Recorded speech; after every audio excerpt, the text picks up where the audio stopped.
Kia ora, ladies and gentlemen. Yes, these days I don't have to seek photo opportunities. I'm very grateful for that.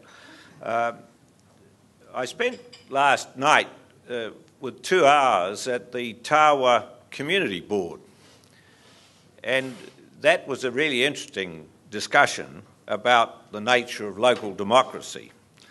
And local democracy is a very important theme in what I'm going to say today, because I'm chairing a panel that has been established about the future of local government in this region, and I certainly am finding it a wonderful opportunity. You really never want to put a constitutional lawyer in charge of a thing like this.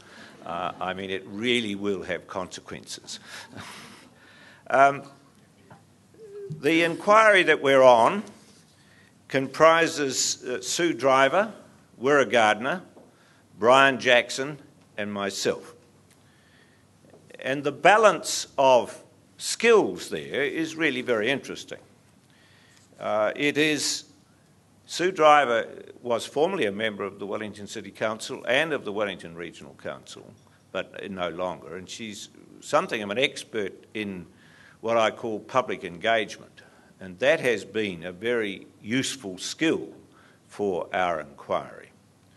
Wirra Gardner is a person who wears many hats, and in particular we are using his expertise to ensure that Maori representation issues are covered off in an appropriate way. But Wirra has many other strings to his bow as well, and has been an extremely valuable member of the panel. Brian Jackson is a businessman who seems to encompass the whole of the Hutt Valley and beyond, and his knowledge of business has been an eye-opener to me, and I have found this panel a very high-quality panel who work together very easily and very well, and that's always a good thing. It is, on the whole, although there are certain difficulties involved in this, a rather easier task than dealing with Israel and Turkey.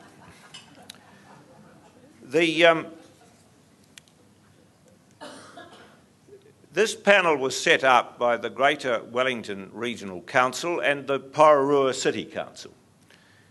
The 7 other units of local government in this region, 7 other units, more than Auckland had, decided to carry out their own processes, as they're perfectly entitled to do.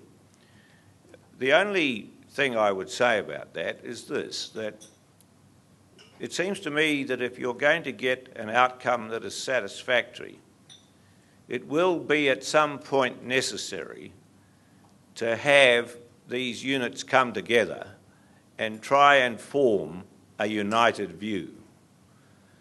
Because if they don't do that, there are likely to be the British policies in India followed, which was very successful for many years, called divide and rule.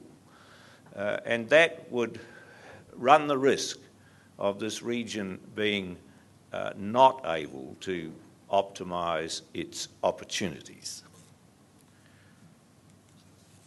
The prelude to this panel was the Wellington Mayoral Forum's activities. They produced the PricewaterhouseCoopers report of 2011, which suggested change. Councils were asked for their feedback on those options. Then there was a Martin Jenkins submissions of an analysis of the submissions, and there was further consultation material drafted by them in September 2011. But at that juncture, the various local government units in the region were not able to reach any firm views. Now, the terms of reference that this panel has are very broad, but in essence, it comes down to this. We are to assess possible local government options for the Wellington region and identify an optimal one, which may include either structural and/or functional changes. Now, in retrospect, the debate in this region got off on the wrong foot, because a concentration on structural change masks or obscures what really is at issue. And what really is at issue here, at least in the view of the panel, is what are the functions that you want performed and how can they best be performed? In our view, a functional analysis is essential at the beginning. If you go straight to structure, you end up with an attenuated debate that lacks analysis and indeed will lack many other features. And it is quite understandable that that would occur because the government's bill that is in front of the Parliament concentrates to a degree on structure by changing the rules relating to amalgamation, removing the poll provisions and substituting the need for a poll of 10% or a petition of 10% before you can have a poll. Now, that does appear to be facilitating amalgamations. But there are a great many other things in that bill besides that, and indeed it has pretty firm repercussions for local government in all aspects. But that's not the end of the government's policies on local government. The government has many other policies on local government that are set out in a document that Nick Smith, when he was the minister, promoted, and there are many streams of work that are going on as a result of those policies. Now, it's quite hard, therefore, to discern the big picture when one is engaged in a plethora of work streams and activities of that sort. Now, however, I think that the panel is trying to make the best sense of it as it can, and I will just go through what we have done.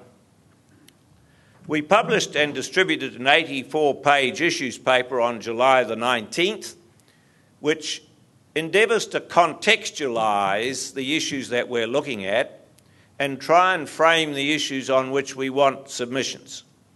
And we have extended only this week the submission date to, I think, the 19th of September. That should, we've got a lot of submissions already, and we want more of them. The program of public engagement that we have engaged in is pretty intense.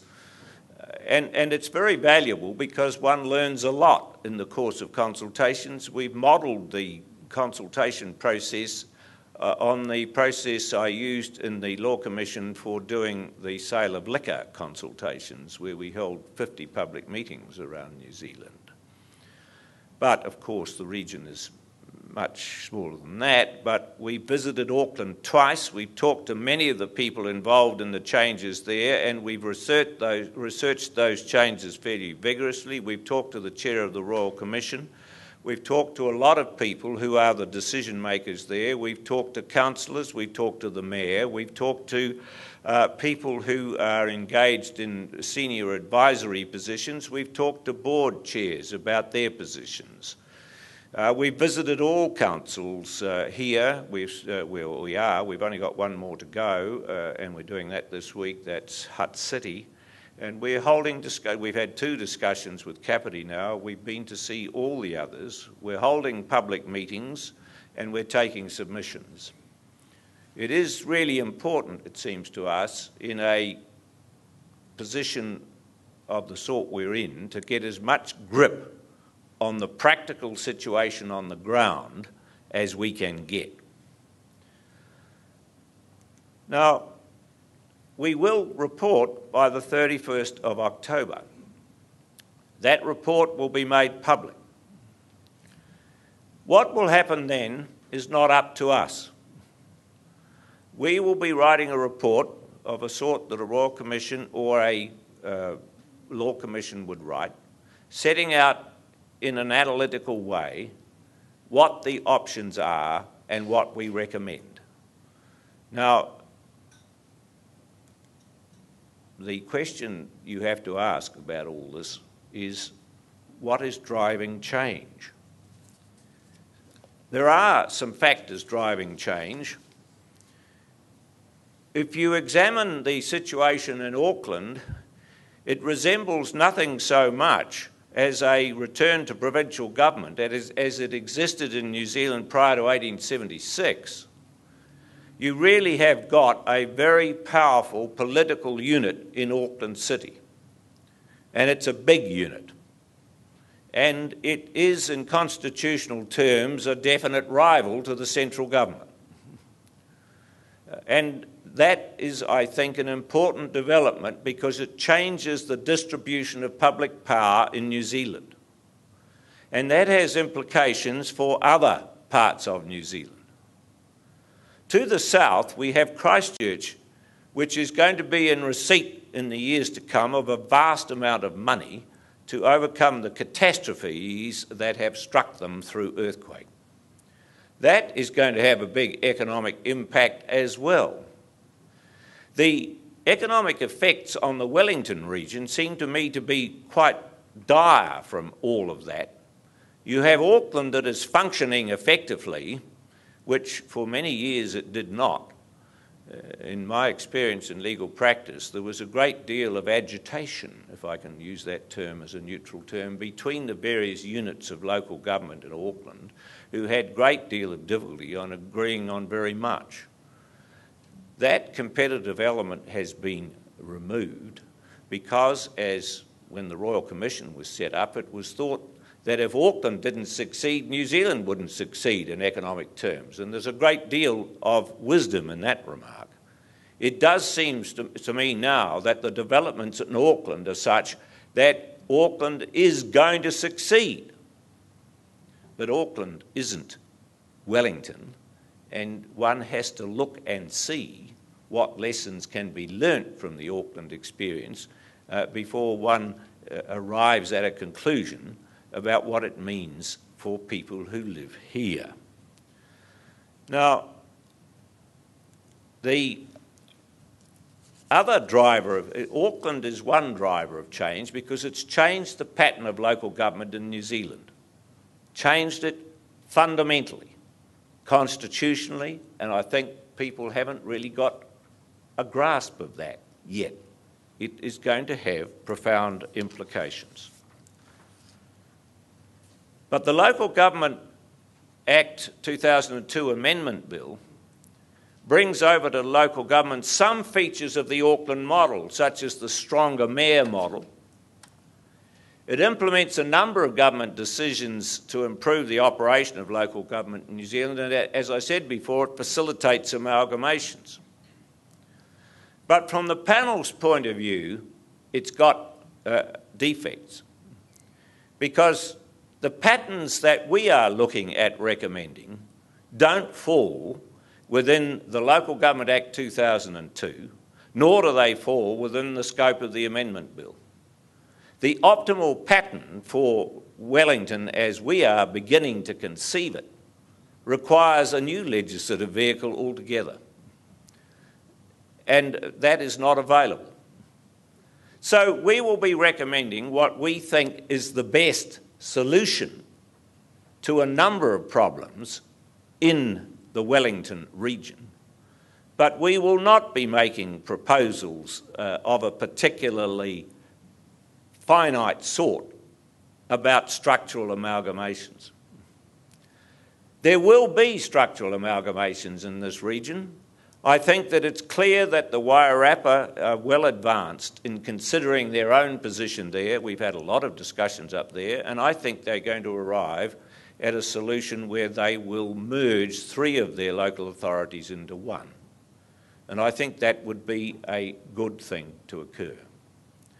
But on the other side of the hill, there are rather large differences in approach, which will need to be resolved if, in fact, that is to be achieved here. But the new models that may be optimal do not seem to me legally to be available, and so we will nevertheless, rather than erect a Procrustean bed into which we try and force things that don't naturally fit there, we will in fact design a new model and hope that it meets the approval of the units of local government and the people here. Now, there has been a degree of activity over this with all the local authorities in the region, and I want to make it clear that despite the fact that we have been set up by the Greater Wellington Council and Pororua City, we are not beholden to them. We are fiercely independent, and we will recommend what we think is in the public interest. The Law Commission has statutory independence in its policy recommendations, and I am treating this exactly the same way. Our offices is locked up and we let no one in except ourselves. So I just want to make clear, though, that what is going to come out of this is not something that can be immediately implemented. It will need to be debated, and there will need to be work done to see whether it can be facilitated from a legislative point of view. Now, I want to now discuss to some degree the emerging issues that we see. I've already indicated that the presence of Auckland and Christchurch puts Wellington in something of a squeeze situation. We think that the region is struggling to maintain its competitive edge. If you look at the key economic indicators, the GDP per capita, employment growth, retail spend, none of them are looking very good. We're beginning to think that the economic centre of gravity is shifting to a sort of Auckland, Hamilton, Tauranga triangle. And we've got a situation here where our economic base is highly dependent on central government, and that makes the task of diversifying the regional economy and building resilience more difficult. It's been very tough for retail here. The employment growth is losing ground. Per capita income GDP-wise has dropped. And I think you don't need to dwell too long on the economic indicators in the region to realise that if you're not very careful, Wellington will fall behind. Now,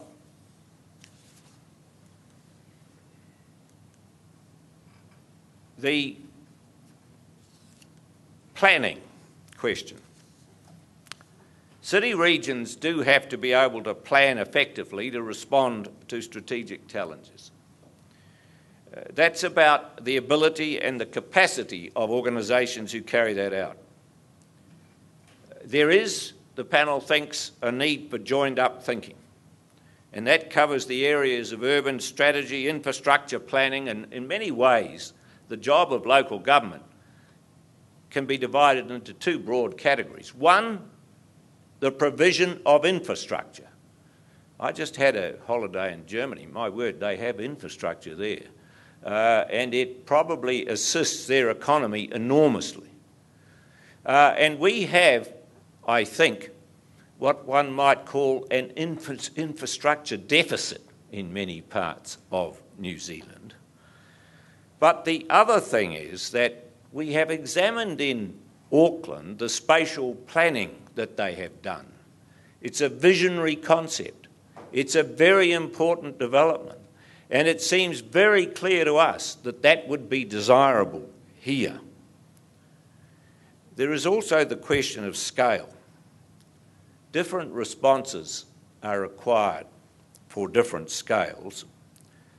And that does not mean producing a democratic deficit so far as local democracy is concerned. The consultations that we have done indicate that there is a fierce desire in this region to have local democracy. And that is shared by the panel. And we do not think that you have to have some sort of diminution of that in order to have the deficiencies rectified that we're seeing in some of the broader and more difficult areas. And so every opportunity of the sort that we find ourselves in is a challenge to do better. And I think we can do much better in this region without ripping it apart and causing a lot of problems. We do think that efficiency and quality are very important. It is, I think, axiomatic now that the approach of the government to the New Zealand economy is that we have to do more with less. We have to not spend more money, but we have to improve quality, and that is happening in every area of government expenditure. And it's clear from the government's policy statements that that's what they see for local government as well. Because it's a tough economic climate we're in. Everyone's facing these pressures, and those pressures are not going to go away quickly. I think that is evident. And all of this applies to local functions, regional functions, service delivery, infrastructure management, corporate back office systems, and everything else. So we are approaching the task. If you look at the Royal Commission report in Auckland, you find there is a wonderful set of functions laid out that local government performs. There are large numbers of them, many more than I think the lay public know about. What we have to do is to go through each of the items on that list and work out where best it can be performed and how, and draw up a blueprint based on that. And what we will do is to produce a report that analyses the optimal position in the view of the panel, irrespective of whether it involves amalgamations or not. Now, the happy thing about a report of this sort is that it binds no one. What influence it has will depend on the public reaction to its analysis and its recommendations. But no one should be afraid of it. There's been a bit of a defensive reaction to some of this activity, and that is not helping. It's no use when change is going to arrive in one form or another to sort of suggest somehow if we turn our backs to it, it won't happen. It'll happen. There is nothing more remorseless in this world than change, and especially change that is built of economic adversity. So we think you have to regard this as an opportunity, and you've got to be hopeful about it and not negative about it. And we will report on the situation without fear or favour, because we have nothing at stake except our reputations. Now, what we're trying to do here is to advance the interests of everyone who lives in this region. And the public debate should be regarded as a very good thing, because there are different views, that's undoubted. But in the marketplace of ideas, I've always believed that a clash of opinion is beneficial for public policy. John Stuart Mill says that it produces the clearer perception and livelier impression of truth produced by its collision with error. And that is indeed how public debate should happen. One of the difficulties I see in New Zealand at the moment is that public debate is much weaker than it used to be, because the media is in a state of strangulated unhappiness and much weaker than it used to be. And that really is very unfortunate, I think. Now, the governance questions are, of course, at the heart of this. How do you make the best decisions in a situation where you have few resources? I think Ernest Rutherford said it once in New Zealand very well when he was still at the University of Canterbury doing experiments, or it may have been later at the Cavendish Laboratory, when he said, well, we don't have any money, so we have to think. And that has always been the New Zealand situation. You cannot throw money at problems and expect to solve them that way. But you see, local government is a fascinating matter in New Zealand. But when the provinces were abolished in 1876, no one did any serious thinking about how the local government pattern that should replace them was. And in fact, the whole thing was put together very quickly and in a very ad hoc way, and we've never had proper theories of local government in New Zealand as a result of that expediency in the 19th century. And what we see here is a strategic opportunity to learn from the developments in Auckland. They are very exciting, they are very innovative, they don't necessarily apply here, but aspects of them do. And so really you're confronted with this question: what should be the strategic approach of the Wellington region to change? Now, what I have to say about that is that none of us predict the future, but you can influence it. And you can influence it effectively if you all pull in the same direction, because you have some degree of consensus about where you want to go. At present, I don't detect a great deal of consensus in this region, but I think it could come. I am seeing this debate change on a weekly basis as these developments continue. And if that tendency continues, then I think one can be optimistic about what the outcomes will be. But this panel is simply a catalyst. It is not a change agent. And, you know, if one thing I've learnt in a life that's been devoted pretty much to reform, it is that reform is never easy. Reform, for many people, is a road to ruin. Things are bad enough now, they'll only get worse. Well, if you look at it like that, progress will not be achieved.